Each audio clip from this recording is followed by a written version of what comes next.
They have some cards. We have incredible cards, but I don't want to play those cards. That would, if I played those cards, that would destroy China. I'm not going to play those cards. Trump का चेहरा, उतरा हुआ चेहरा बता रहा है कि उनके बातों का कॉन्फिडेंस खत्म होता जा रहा है। कह रहे हैं कि हमारा चीन से अच्छा रिश्ता चल रहा है, लेकिन मेरे पास ऐसे कार्ड्स हैं कि चल दूं तो चीन बर्बाद हो जाएगा। मैं वो कार्ड चलना नहीं चाहता। तो जिसका अच्छा रिश्ता चलेगा वो धमकी देगा। ये धमका ना रहे हो आप चीन को। चीन पर ट्रंप के गुस्से की वजह रेयर अर्थ मैग्नेट्स है, जिस पर चीन का वर्चस्व है। ट्रंप धमकी दे रहे हैं कि अगर चीन ने अमेरिका को पर्याप्त मात्रा में मैग्नेट्स की सप्लाई नहीं की तो वो चीन पर 200% टैरिफ लगा देंगे। यह वही ट्रंप है जिन्होंने 12 अगस्त को ही चीन पर अतिरिक्त टैरिफ को 90 दिन के लिए टाल दिया था, लेकिन अब चीन को 200% टैरिफ की धमकी दे रहे हैं, वो भी तब जब पीएम मोदी चीन जाने वाले। भारत और चीन की दोस्ती बढ़ रही है और यही वजह है कि ट्रंप की नई धमकी को चीन और भारत की दोस्ती से भी जोड़कर देखा जा रहा है। यानी इस बात से आप यह समझ सकते हैं कि चीन के पास रेयर अर्थ रिसोर्स की वो ताकत है कि वो ट्रंप को भी परेशान कर सकता है, जबकि चीन ने भारत को रेयर अर्थ एलिमेंट्स की सप्लाई का भरोसा दे दिया है। यानी भारत और चीन दोनों बड़े देश अपने अपने तरीके से ट्रंप से निपट रहे हैं। ट्रंप सोच रहे थे कि जैसे दूसरे देशों को अकड़ दिखाकर झुका लेते हैं वैसे ही भारत के साथ कर लेंगे, लेकिन ऐसा नहीं हुआ। दूसरे देश तो ट्रंप को खुश करने में जुट जाते हैं, बड़ी बड़ी डील का ऑफर ट्रंप को देने लगते हैं। जैसे साउथ कोरिया ने ट्रंप को ऑफर दिया है कि वो 3 लाख करोड़ रुपए में अमेरिका की बोइंग कंपनी से 103 प्लेन खरीद लेगा। ट्रंप ने साउथ कोरिया पर भी प्रेशर डाला था कि अमेरिकी कंपनियों से साउथ कोरिया बिजनेस बढ़ाए। इसके बाद साउथ कोरिया दबाव में आ गया। साउथ कोरिया के राष्ट्रपति, जिन्हें अभी आप देख रहे हैं ट्रंप के बगल में बैठे, वो अमेरिका गए, ट्रंप से मिले और साउथ कोरिया पर ट्रंप के 15% टैरिफ पर बात की। इसके बाद ट्रंप साउथ कोरिया पर नरम पड़ गए, क्योंकि साउथ कोरिया ने कह दिया कि वो 103 प्लेन खरीद लेगा। इसी तरह से ट्रंप ने जापान के साथ ट्रेड डील में किया था और जापान से 100 बोइंग जेट खरीदने की डील करवा ली थी। इससे पहले इंडोनेशिया ने भी बोइंग से 50 प्लेन खरीदने की डील की थी, ताकि अमेरिका का टैरिफ कुछ कम किया जा सके। यानी ट्रंप का सिंपल तरीका है, पहले धमकाओ और उसके बाद जो है वो सामने वाले को धमका के डरा के अपने हिसाब से डील कर लो। उनको लगा ये सब पे मैं यही काम करूंगा, हो जाएगा। भारत पे हो नहीं रहा, मोदी पे हो नहीं रहा, तो अलबलाए हुए हैं।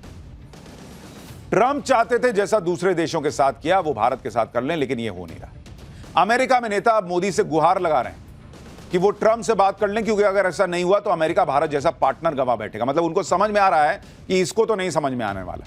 कम से कम नरेंद्र मोदी से अपील करें कि भाई हमसे दोस्ती मत तोड़ो, क्योंकि उनको समझ में आ रहा है कि तगड़ा नुकसान अमेरिका का हो जाएगा।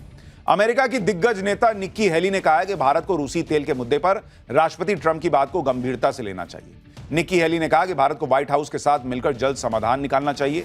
यह बात उन्होंने दोहराई कि चीन का सामना करने के लिए अमेरिका को भारत जैसे दोस्त की जरूरत है।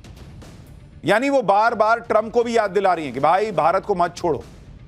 लेकिन वैसे आप देखिए कि यह बात भी गजबी है। यूक्रेन युद्ध रोकना है तो भारत पर टैरिफ लगा दो, चीन को काउंटर करना है तो भारत को साथ ले लो।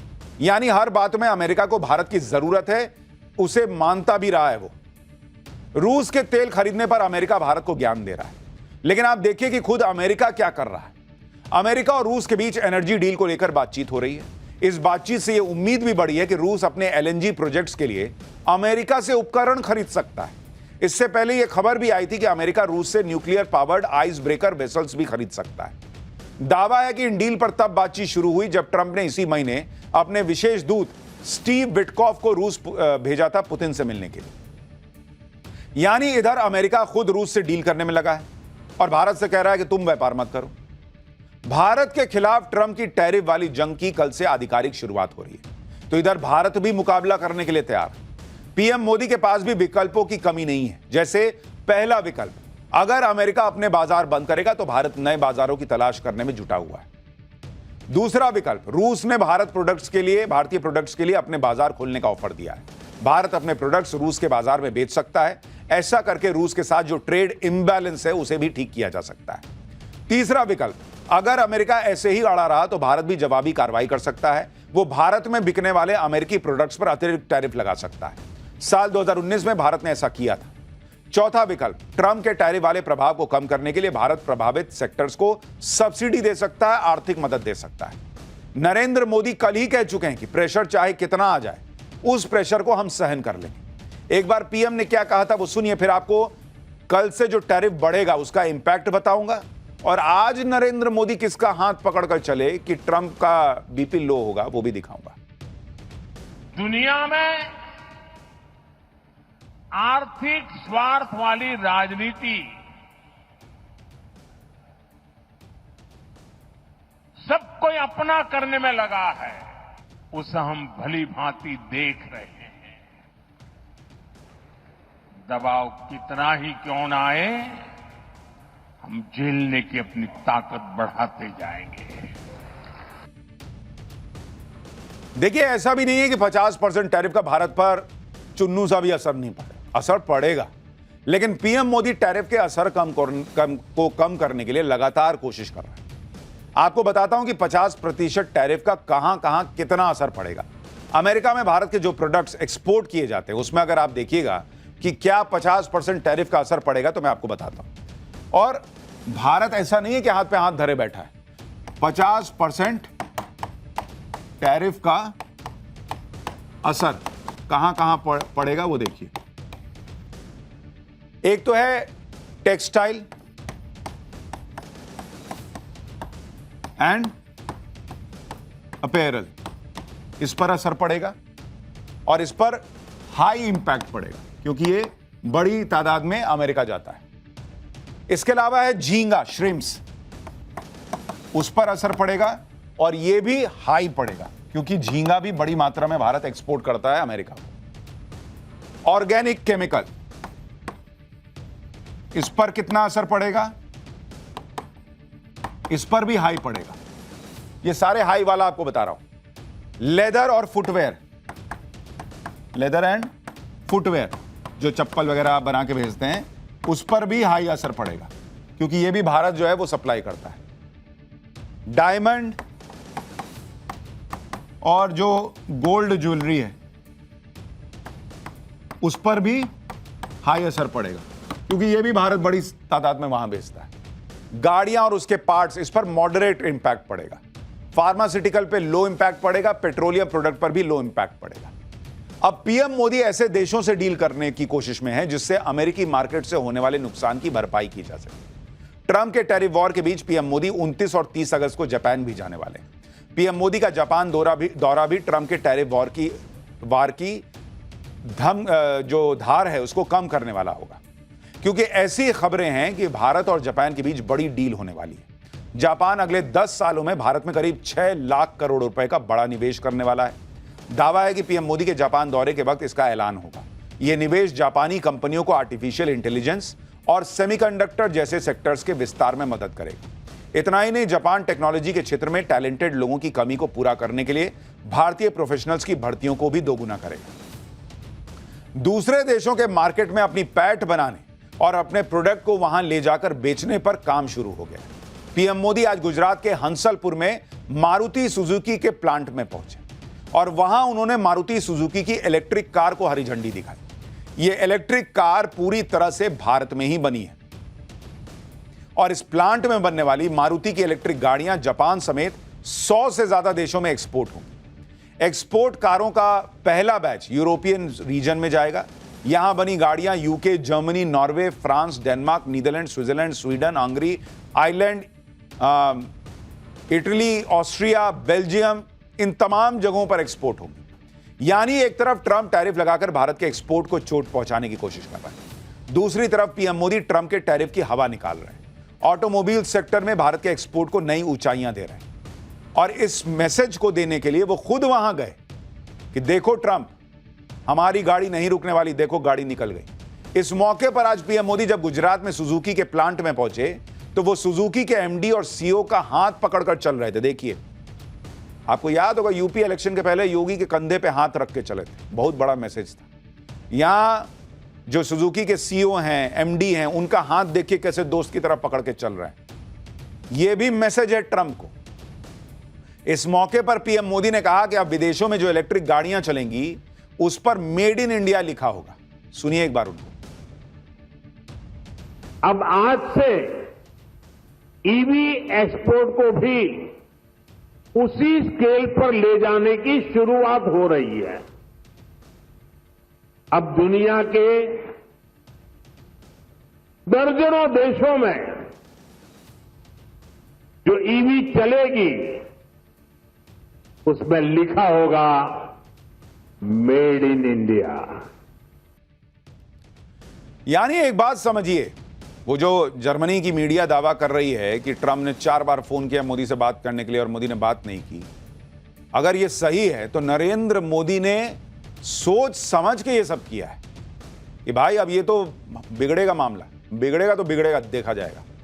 और इसलिए वो जो है वो अग्रेशन के साथ भारत को आगे ले जाने में लग गए। गुजरात में मारुति का ये प्लांट उन लोगों को भी तगड़ा जवाब है जो पूछते हैं कि मेड इन इंडिया से हासिल क्या हुआ। आज पीएम मोदी ने कहा कि एक तरह से Maruti Suzuki company make in India की ब्रांड एम्बेसडर बन चुकी है। आपको मारुति के इस प्लांट के एरियल शॉट्स दिखाता हूं। इस प्लांट में बनने वाली हजारों गाड़ियां यहां पर खड़ी हैं, देखिए इतनी गाड़ियां वहां बन रही हैं, ऐसा लग रहा है जैसे कारों का कोई मेला लगा हुआ हो। और ये सारी मेड इन इंडिया कार्स हैं। मारुति के इस प्लांट में सालाना 7.5 लाख गाड़ियां बनती हैं। इस मौके पर जापानी ऑटोमेकर सुजुकी मोटर कॉर्पोरेशन ने ऐलान किया है कि वो अगले 5 से 6 साल में भारत में 70,000 करोड़ का निवेश भी करेंगे। वहीं मारुति सुजुकी इंडिया के चेयरमैन ने कहा कि वो इस निवेश के जरिए कंपनी में 40 लाख गाड़ियां सालाना बनाने का टारगेट पूरा करेगी। यानी जहां पहले 7.5 लाख गाड़ियां साल में बनती थी, अब प्रोडक्शन कैपेसिटी को कई गुना बढ़ाकर 40 लाख गाड़ियां सालाना बनाने का टारगेट है। सुजुकी ग्रुप भारत में 1 लाख करोड़ का निवेश कर चुका है और उससे 11 लाख डायरेक्ट जॉब भी क्रिएट हुई। यानी ट्रंप के टैरिफ से डरकर कंपनियां भारत में निवेश से कतरा नहीं रही, बल्कि वो भारत में अपने बिजनेस को और बढ़ा रही हैं। पीएम मोदी के गुजरात दौरे की दूसरी हाईलाइट लिथियम आयन बैटरी का प्लांट है। पीएम मोदी ने आज इसका भी उद्घाटन कर दिया। इस प्लांट में हाइब्रिड कार के लिए बैटरी बनाई जाएगी। इस बैटरी का ज्यादातर हिस्सा भारत में ही बनेगा। पीएम मोदी लगातार इसी बात पे जोर दिए जा रहे हैं कि भारत किसी भी चीज के लिए दूसरे देशों पर निर्भर ना रहे। Semiconductor chip, fighter jet, jet engine, electric vehicle, air defence system, PM Modi सब कुछ 100% स्वदेशी चाहते हैं और इसी पर उनका जोर है।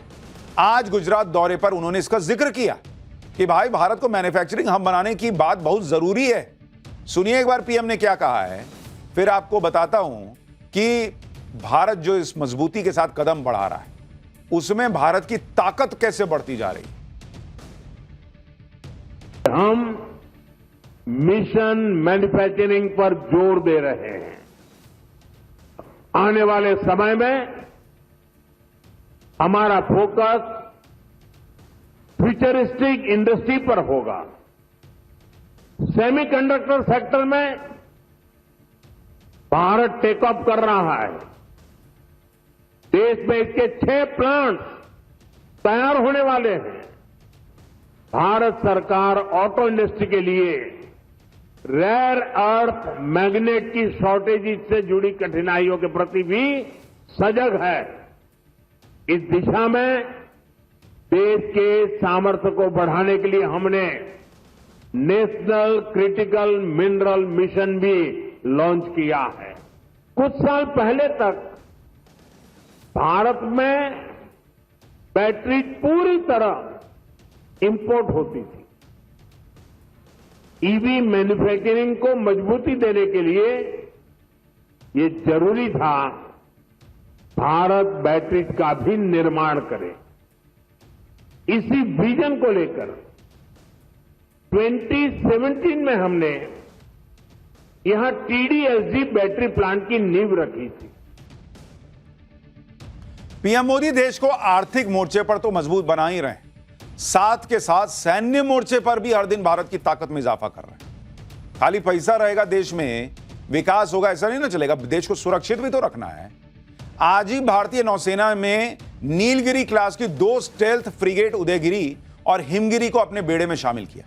ये दोनों फ्रिगेट 75% स्वदेशी हैं और इनका डिजाइन भी स्वदेशी है।